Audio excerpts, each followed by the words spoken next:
Hey guys, the Explorer 4 here, the Horror Boy. Welcome back to some more reviews. And today's review, we're talking about a film that I absolutely loved. This is a movie that blew me away, and I really love this movie. And in case people are wondering, yes, this review will contain spoilers. So a little bit of a heads up for that. This will contain spoilers. I'll give you guys a heads up when we get to that point in the video.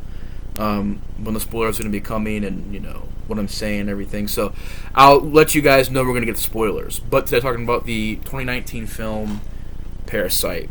It's an 8.6 on IMDb, rated by Bong Joon-ho. And this movie was great. I really remember hearing about the praise for this film. Of course, it got 4 Oscars, including Best Picture. Kind of wonder if it was nominated for anything else. I know it won 4, but I'm kind of curious if it got nominated for anything else. But this is a movie that I remember hearing a lot about back when the Oscars were going on, and it was this and Joker. Joker had won an Oscar, which is amazing because I, am really proud of that film because, that's a really good movie. I'm glad it was able to get an Oscar. I mean, that's a very big accomplishment.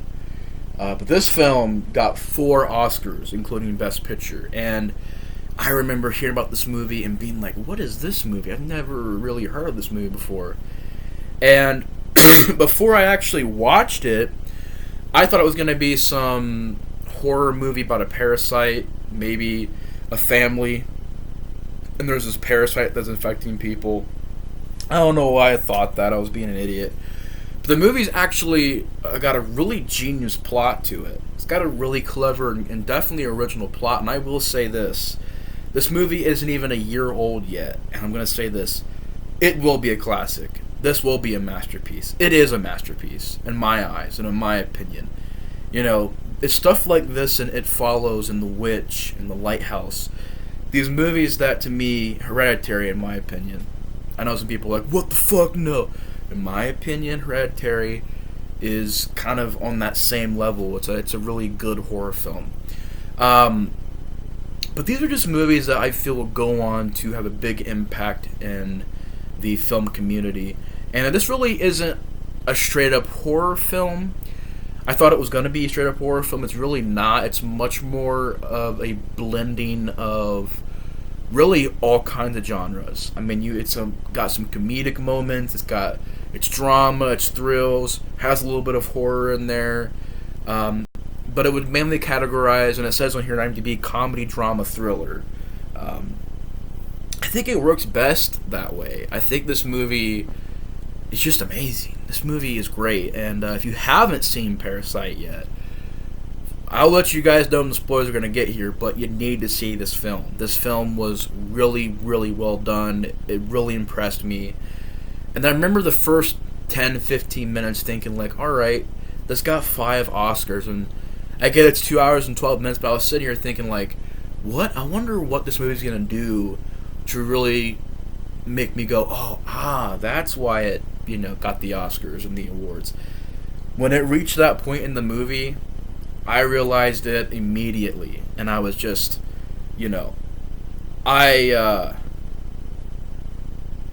I'm speechless. I was just, when it reached that point in the movie, and if you haven't seen it yet, you'll know what I mean. When you reach there's a point in the movie where you realize where the plot's going.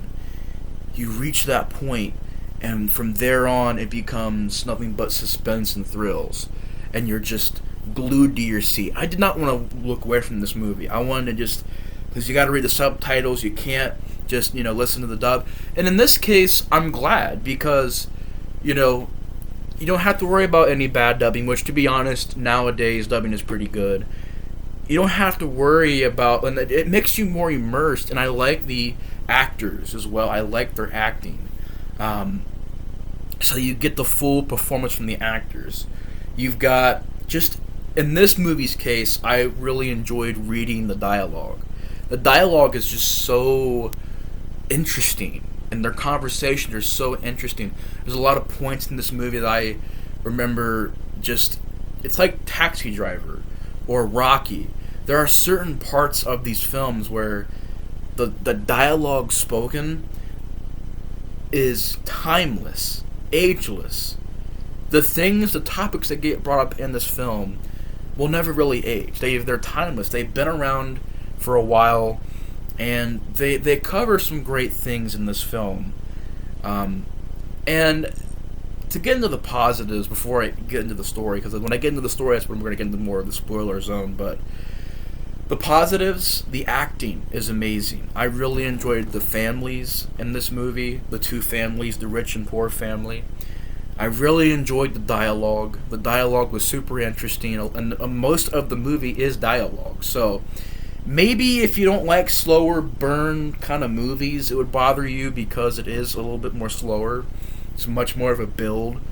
But I promise you, just ride the wave. You know, that sounds like a Coca-Cola commercial. Ride the wave! Or Pepsi. I don't remember if it was Pepsi or Coca-Cola. But, just ride it out. And when you get to a certain point in the movie, about the halfway point, when it clicks in and you realize where it's going, you fall in love with the film. That's how it went for me.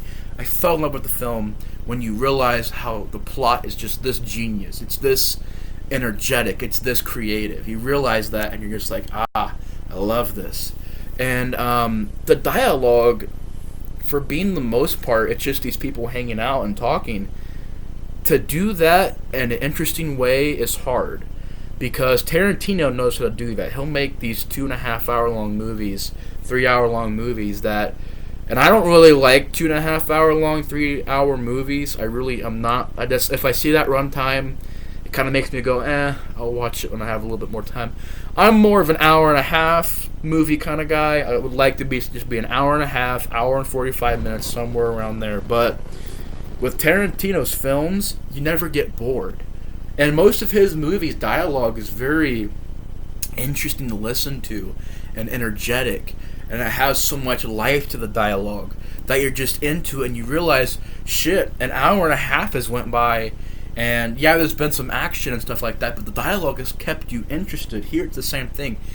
An hour and a half goes by, and even though there's not action and fast-paced stuff going on everywhere, I was sucked into the movie. And when a movie can do that, I must give it respect.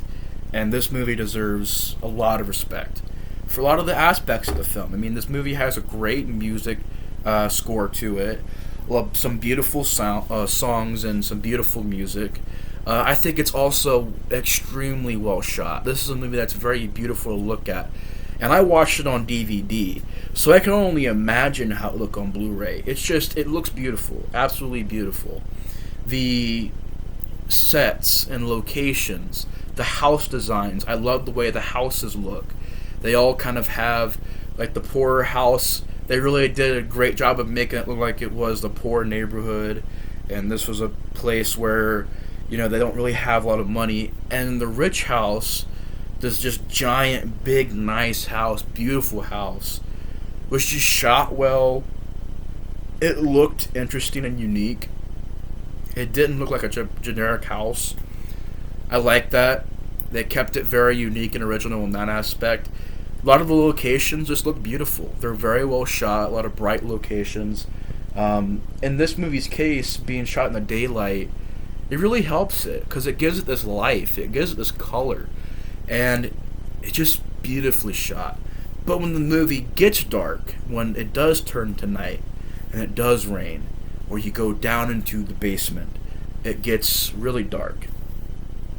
And I like the story. I love the story. I think that the story is probably, I can't say it's the best part, because I also love the acting. I love the characters. I love the story. I love the dialogue. So I can't say the story is the absolute best part, but it's like one of the best things in this movie, because everything else works. You got some beautiful music, beautiful cinematography, amazing direction. You've got a great story, a classic story, an original story, and we'll be getting into it right now. So if you haven't seen Parasite yet, I would recommend to not watch the rest of the video, because I will be going into detail. It has been a 10-minute video so far, so it has been a pretty decent sized review. But to give it my rating, to give it my recommendation, and to say all the things I want to say in a non-spoiler part, If you have not seen it, you need to see it. This is an essential film. This is like Titanic. Even if you don't love Titanic, it's one of those movies where you just gotta see it. It's a big motion picture event. It's like Independence Day. It's like these Lord of the Rings movies, Harry Potter. They're just movies that you gotta see. Check out.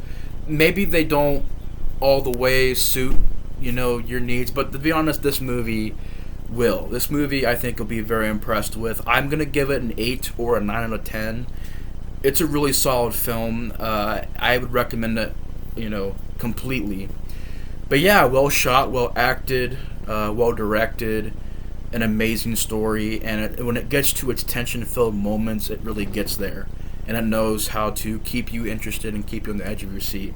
So yeah, I'm going to give this movie, I'm going to probably come in around a 9, to be honest, a solid 9.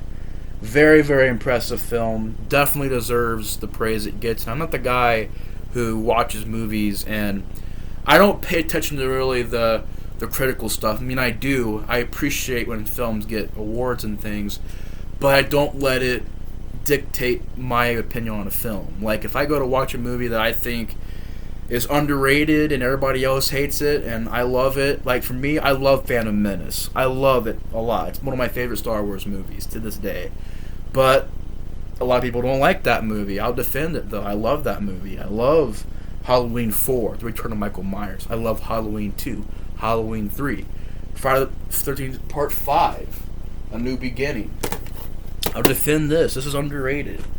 But then there are films that get critical praise that I will also admit, like, if I love them or not. Forrest Gump, The Shawshank Redemption, and The Joker, and this movie. I mean, it deserves the praise. It deserves the awards. It deserves all the good things it's gotten. It deserves. So yeah, this has been the non-spoiler part. Now we're going to be getting to the spoilers. So if you haven't seen this movie, if you haven't seen it yet, go watch it. It's an essential film to watch. I think you're going to love it. It's a really good movie. So spoilers starting now. The story is pretty much you have a rich and poor family.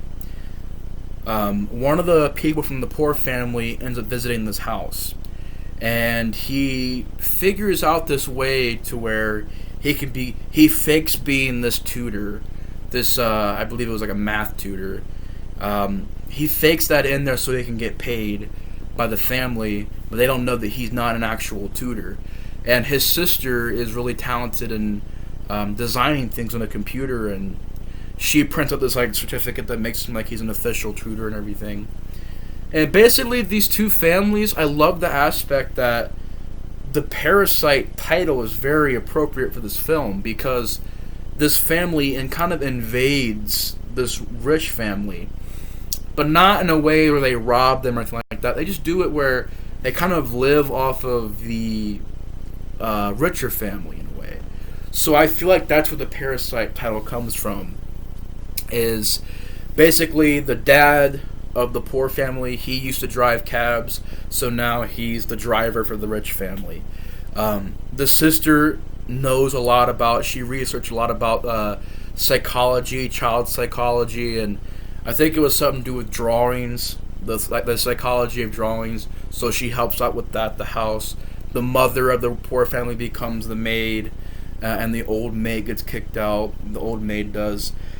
And I just love the twists and turns in this film. I mean, this is the spoiler, so I'm pretty sure everybody in this part of the video knows what I'm talking about.